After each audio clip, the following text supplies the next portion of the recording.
तो समर सिंह को finally jail में भेज दिया गया है और वाराणसी में डिस्ट्रिक्ट जेल में समर सिंह को रखा गया है। अब बड़ी खबर आपको बता रहे हैं कि ये समर सिंह के लिए फिलहाल टेम्परेरी जेल ही है, क्योंकि अभी तो 10 अप्रैल को बहुत कुछ होना है, लेकिन अब जो 10 अप्रैल को होगा वो होगा। लेकिन उससे पहले समर की जेल में अब जो 10 अप्रैल को होगा वो होगा।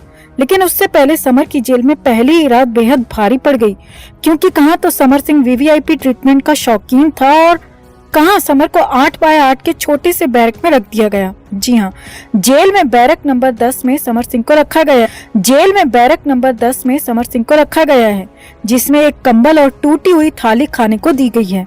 और पहली ही रात समर के लिए डरावनी हो गई। तो दिखाते हैं आपको, बताते हैं आपको सब कुछ। आप भी आकांक्षा के इंसाफ के लिए इस वीडियो को ज्यादा से ज्यादा लाइक और शेयर जरूर करें।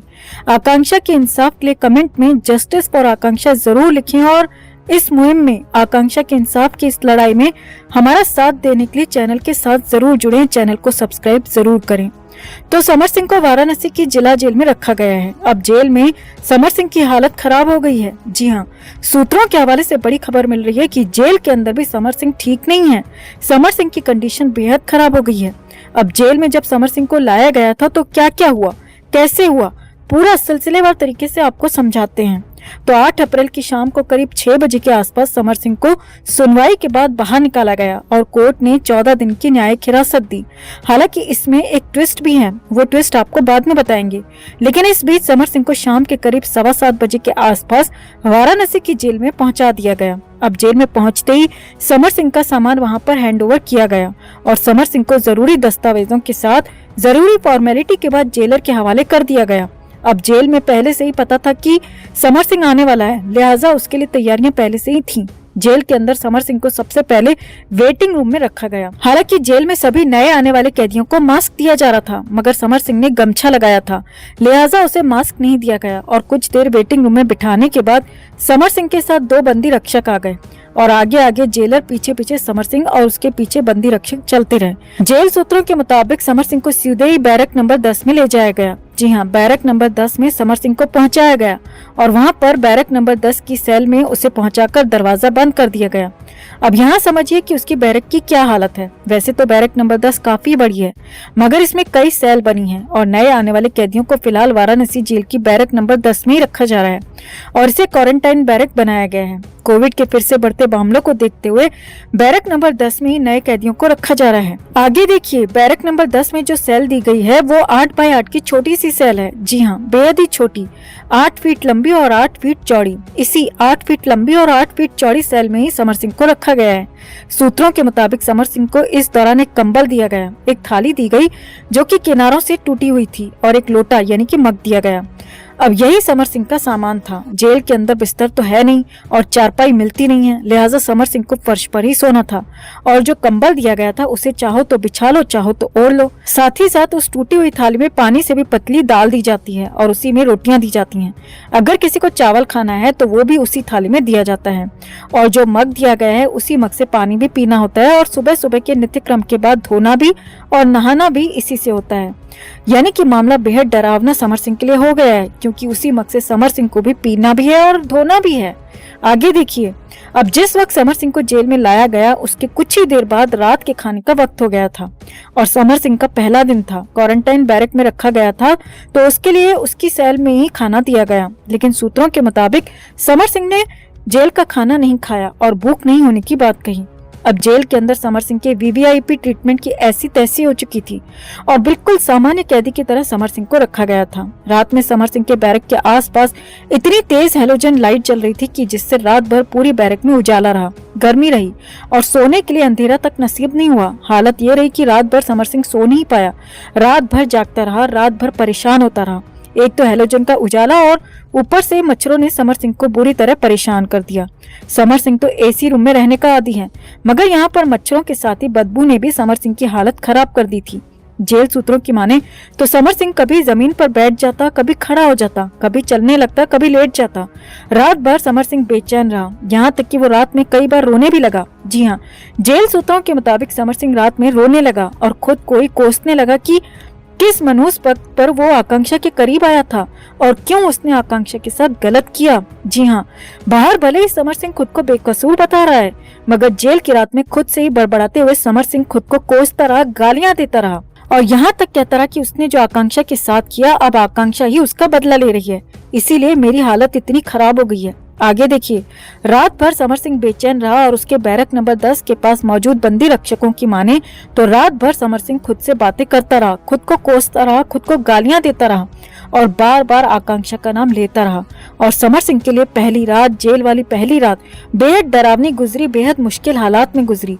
अब कंडीशन ये है कि जेल में तो समर सिंह पहुंच गया है, मगर अभी ये टेम्पररी जेल है। जी हाँ, क्योंकि अभी सिर्फ 2 ही दिन समर सिंह इस जेल में या कहें कि इस बैरक में रहेगा और उसके बाद 10 अप्रैल सोमवार को कोर्ट में फिर से सुनवाई होनी है। शनिवार को जिस स्पेशल रिमांड मजिस्ट्रेट के सामने समर सिंह को पेश किया गया था तो पुलिस ने रिमांड की मांग की थी, जिस पर कोर्ट ने कहा था कि सोमवार यानी कि 10 अप्रैल को रेगुलर कोर्ट के पास अर्जी लगाओ और फिर वहीं से पुलिस रिमांड का फैसला होगा। अब तय है कि सोमवार को पुलिस को रिमांड मिल जाएगी, क्योंकि मामला बहुत बड़ा है, बहुत गंभीर है, वीवीआईपी मामला है और अब तो वो ज्यादा ही बड़ा होता जा रहा है, क्योंकि अब आकांक्षा के लाखों फैंस इंसाफ चाहते हैं।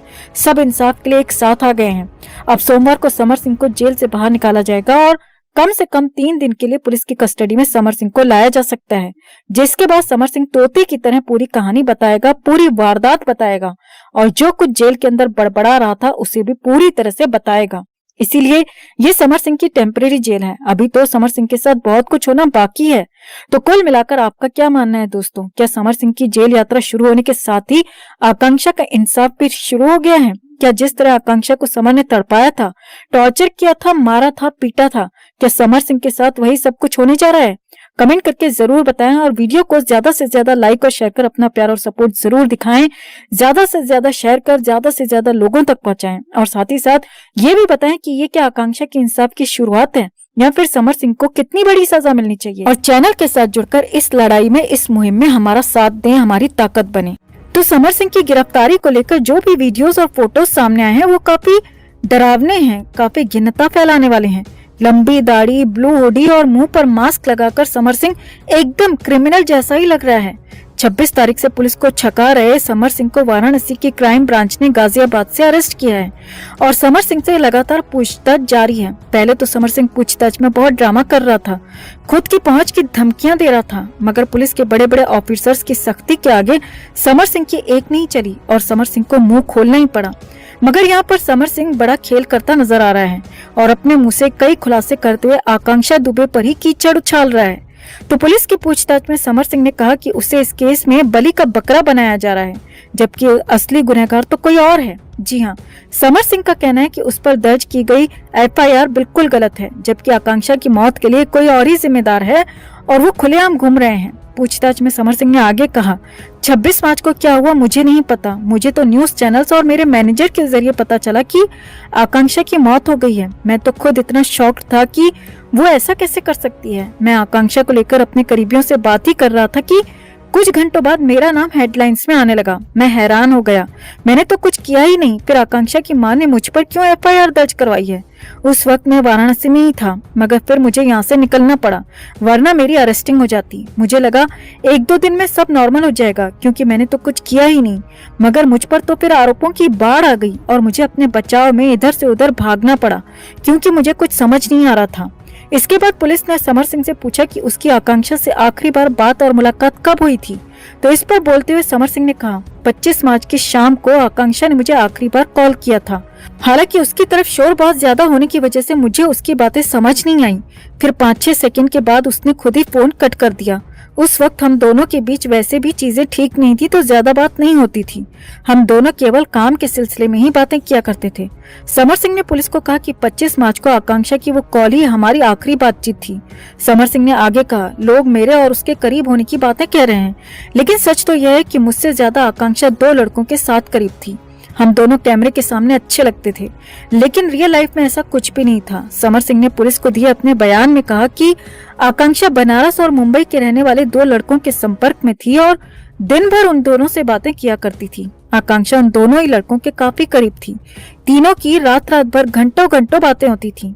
समर सिंह ने कहा, सच कहूं तो आकांक्षा एक साथ 2 लड़कों के साथ अफेयर में थी और उन दोनों लड़कों को भी पता था इस बारे में। तीनों एक साथ कई बार डेट पर गए थे, होटल में एक ही कमरा बुक किया करते थे। समर सिंह ने आगे कहा, अगर पुलिस आकांक्षा के फोन खंगाले और कॉल डिटेल निकलवाए तो काफी कुछ पता लग जाएगा और ये भी पता लग जाएगा कि वो दोनों लड़के कौन हैं और आकांक्षा उन दोनों से कितनी देर बातें किया करती थी।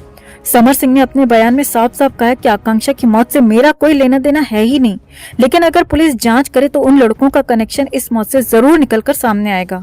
समर सिंह ने कहा कि वो दोनों लड़के ही आकांक्षा की मौत के जिम्मेदार हैं।